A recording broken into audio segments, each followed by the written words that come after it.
Welcome everyone, episode 6 of Rivals, and what a banger, what a fight. Everybody's talking about it. Sam Eggington against Ted Cheeseman. This one most likely going to kick off our fight camp series, be announced sometime next week. Welcome boys, welcome boys. I think this is a great example of fights that are going to start getting made because of the lockdown, because everyone wants to speed up, get on with their career.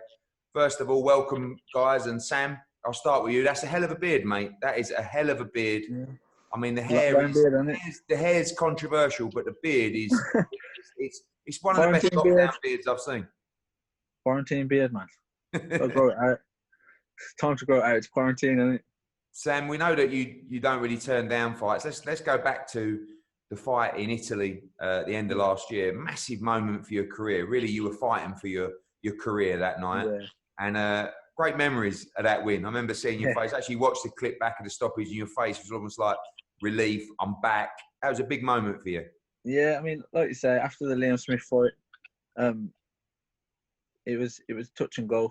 And when we got that offered, you couldn't really say no. It was such an opportunity to go over and fight in a different country for a very good belt. So, we took it, and as soon as we took the fight, my mindset was just, I want to go over there, do a job, and be back to where I need to be.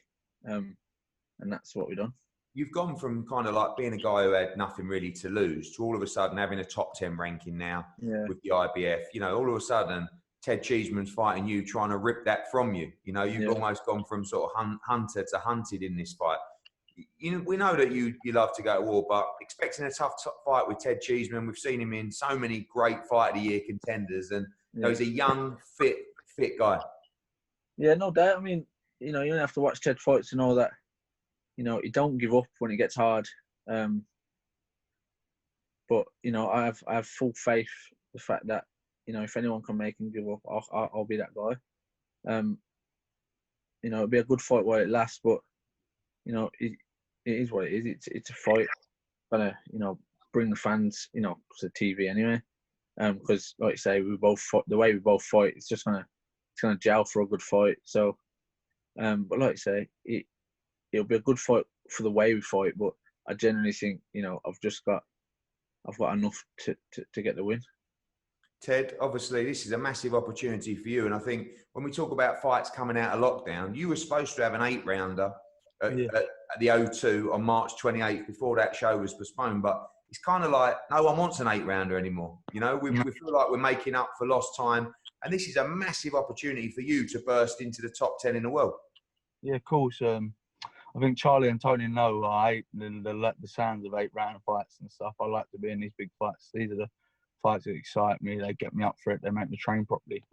And my head's the best it's been at. I'm training the hardest I have for a long while. I've got that hunger back, the determination back. And I can't wait to push on my career. I'm still, like you say, I'm still a young fighter, and I've had a lot of hard fights and good fights. So it's now time to push on with my career, take this belt off Sam, and show everyone that I'm back how I was rolling before everything went wrong. You are young, and Sam is also still young as well, but you must have grown up, in your early years, literally probably when you turned pro, watching Sam Eggington in wars, whether it was for the European title, whether it's against Malignaggi, whether it's against Frankie Gavin, whether it's against Bradley Skeet.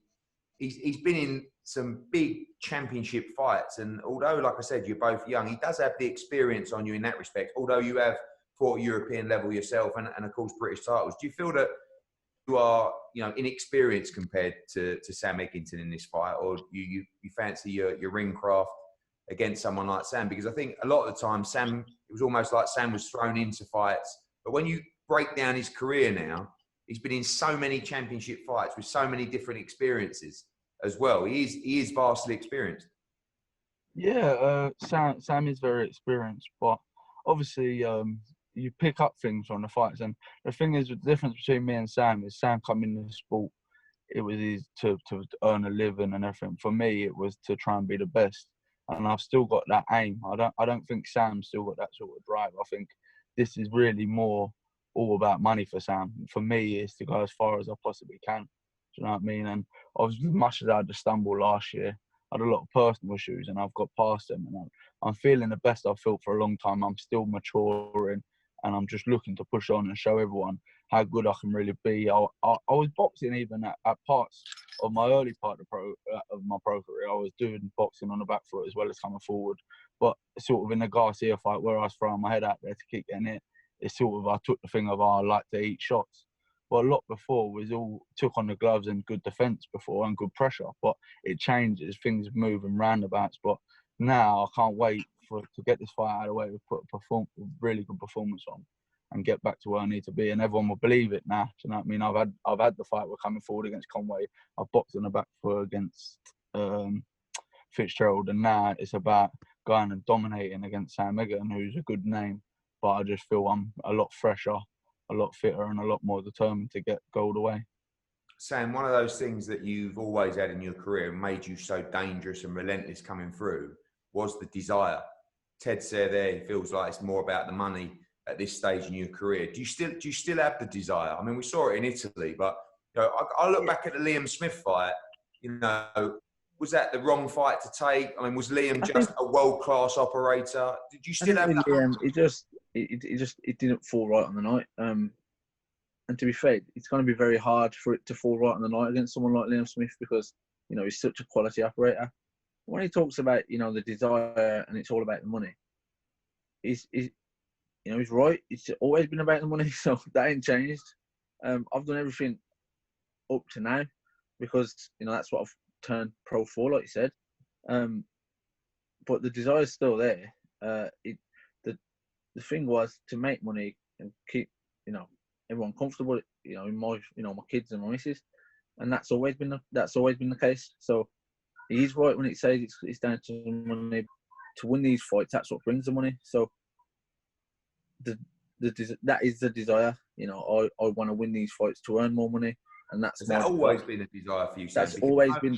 I only turned over. Everybody knows. You know, there's no secret between, you know, your relationship with John Pegg and my old man, and it was always, you know, their aim together was to make sure that you could retire from the sport, you know, with houses paid for, with no mortgage, you know, in a good position. And I kind of feel like you've achieved that now. Do you know what I mean? So, and I know you want more. You know, everybody wants to keep going, keep improving, keep making life better. But what made you so tough in the early days was that you didn't have anything. You didn't have the house. You knew that you had to win this fight to get that life. I'm not saying you've got the perfect life now, but you must be sitting there thinking, I can't believe what I've achieved out of boxing. So when the going gets tough against Ted Cheeseman in the back garden, do we still have that old Sam Eggington that used to just bite down on the gum shield and walk through fire? Yeah, look, you know, I could have earned £1 million from my last fight or whatever. The fact is, you're either wired that way or you're not. You know, and I am wired that way. If it gets hard, I bite my gum shield and I go at it. That's just you can't teach that. You know, and I think if you ask Ted the same thing, he'll tell you the same thing. You can't teach that. You either have that in you or you don't. There's a lot of people you watch and you know, it gets tough and, you know, they'll spit the gum shield out, take a deep breath. I don't know, you know, just anything. I don't have that in me. It's all or nothing, and that's where I live in general. You know, it's all or nothing. With training, with fights. If I don't feel like I'm gonna train my hardest, I just won't go to training. It seems pointless to me. You either do it all or you do nothing, and that's how it is. Same with fights. You know, it's not so much like it's in the garden, no one's there. But if I'm having a fight and it's a packed out arena, I want to win that fight.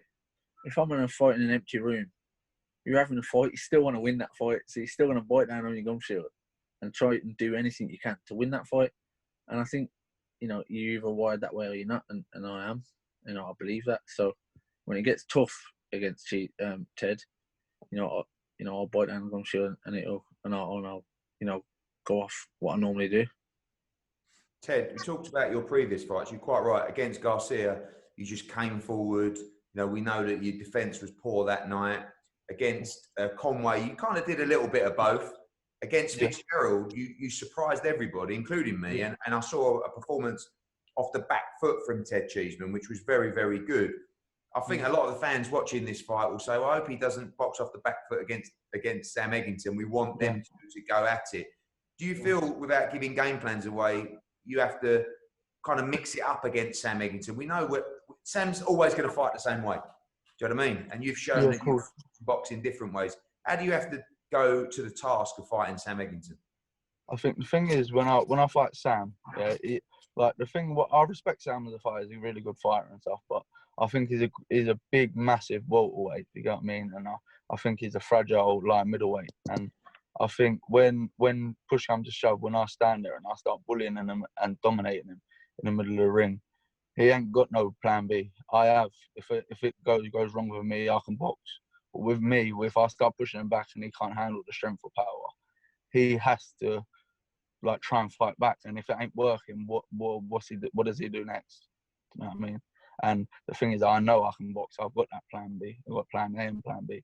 But I feel I'm going to be too big and too strong for Sam. Sam, get pushed back, get bullied around at 54. I see you crucify yourself time and time again at 47 to make it. I know John still sort of says, you know, well, maybe we could, every fighter looks back and go, well, maybe we can still, for me, 54 is your weight. But do you feel like you can hang with those bigger guys at 54? Yeah, I mean, it's easier said than done, but I don't think 54's huge. I mean, to get to 147, I was chopping off, limbs at this, at one point. It was getting really hard. I am a light middle. I mean, making 147 again is just, it's probably not doable. Although the right opportunity come up, I'll try. But I mean, at 154, I don't think people are too big or too strong for me. At all, really. Liam, he weren't so much big and strong as just, he had the experience and the ring craft to do what he does. And I think a lot of people have looked back at the Liam fight and seen me on the ropes and thought, he's just too small for light middle. But that weren't the case. It was just his ring craft is, above anyone else of box, I suppose. But nah, I wouldn't say Ted's gonna, dominate by pushing me back or bullying me in any way, shape, or form. I know you don't study boxing, and I was talking about Ted's fights earlier before he logged on. But when you look at that 154-pound light middleweight scene, I mean, you've got the two guys who are sort of looking at the world titles right now, which of course is Kell Brook and Liam Smith. But then beneath it, you've got this fabulous, almost quartet of guys in Ted Cheeseman, in Scott Fitzgerald, in Anthony Fowler. Where do you put Ted Cheeseman in that mix? I know you don't study all these guys, but do you put him right up there? When you look at those three, Fowler, Fitzgerald, and Cheeseman. I mean, it's hard to say. You've got to put Fitz at the top just for the fact of, his last, 2 or 3 fights. He's beat Fowler and he's beat Cheeseman. With Cheeseman and Fowler, it's hard to say. They've both had decent wins, but they've both come up short against the same kid. So it's hard to say, really. I've got a question for you, Sam. Who's the easier fight? Anthony Fowler, Scott Fitzgerald, or Ted Cheeseman?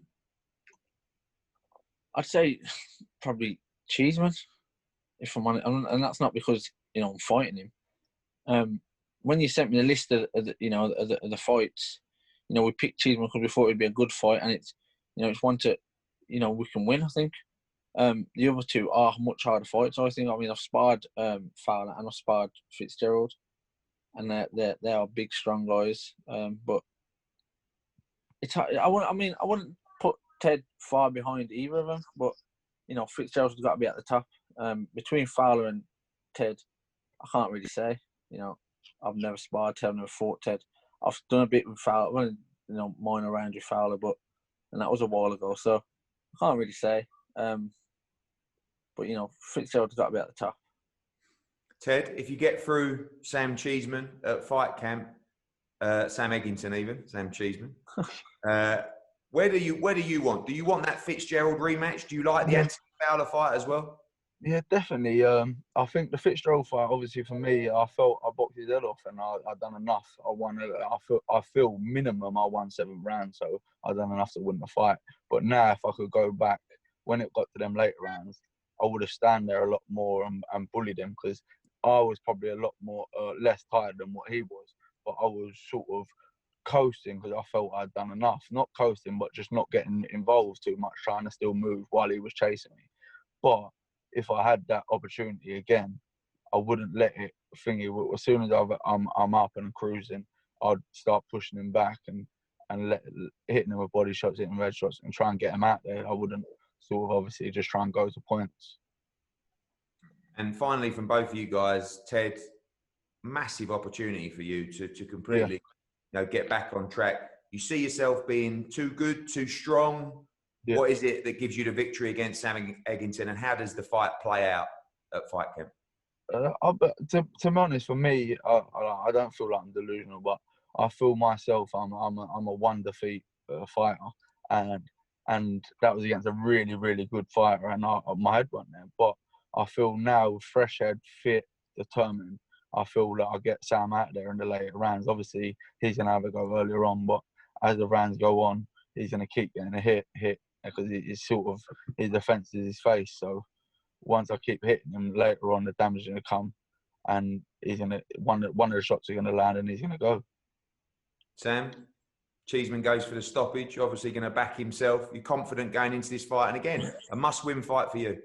Yeah, no doubt. I'm confident with this fight. You give me the list of, opponents. We picked him out. So I am confident with this fight. It's not a fight that worries me like other fights have. But yeah, I'll get a win. Any way, shape or form. I'll make sure that I'll walk out with the W, 100%. Well, it's the egg v the cheese. It's not a cooking show. It's an absolute war at Matchroom Fight Camp. The IBF International Light Middleweight title coming very soon to you. Don't miss it.